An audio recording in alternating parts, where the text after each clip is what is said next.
So it's okay to say that. But the word fair, fair to who? The buyer?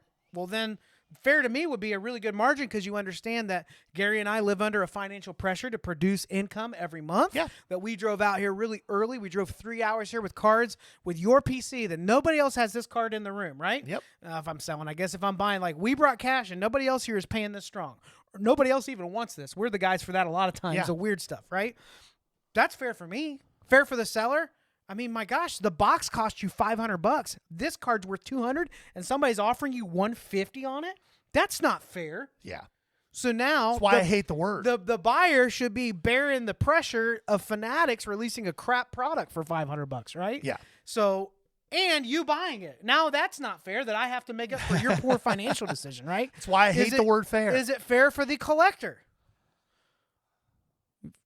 This guy's attached to Jeter. He's got a great Jeter PC, right? You don't know how hard he actually had to look for it. We got a regular guy that's a Jordan guy, right? Yeah. Awesome stuff. Yeah. And it's gotten to the point where it's like every once in a while we have something interesting, but we always have a good conversation, right? Oh, yeah.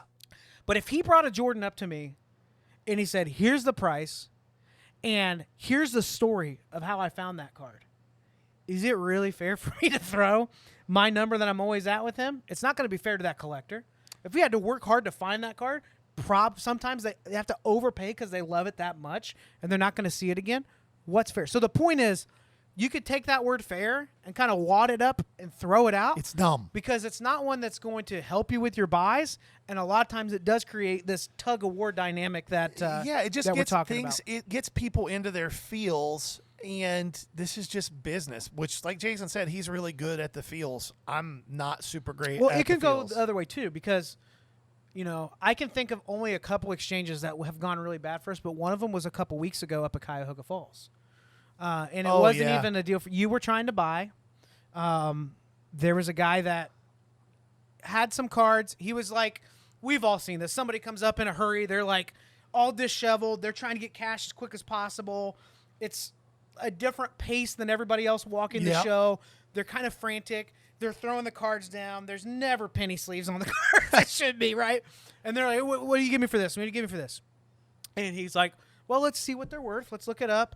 And he's like, it's got to be worth at least, when they just start talking over it, it's got to be a 300. I just always will just nod. Okay, yeah. So let's look it up. I just repeat, let's look it up. So you're looking it up. There was a card that was $150 comps, right?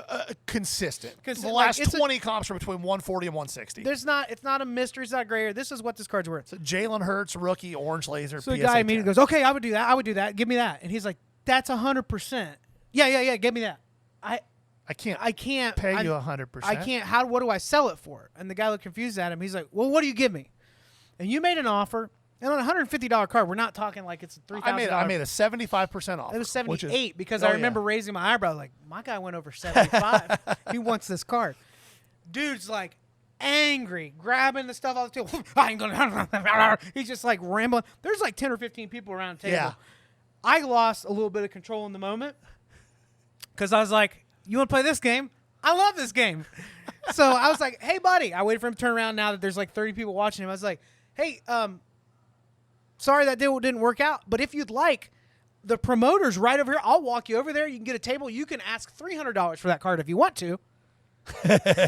So it's like that's the trade-off of playing the emotional game. I look like an idiot, not as much of an idiot as he did. Yeah. But still, I was an idiot nonetheless. All right, so fair. Got to decide who and what. It's a word that just probably means turn out. The way that I say, you say makes sense. So because I'm a feeler, the way I say it is, a good deal probably feels a little bit uncomfortable for both of us.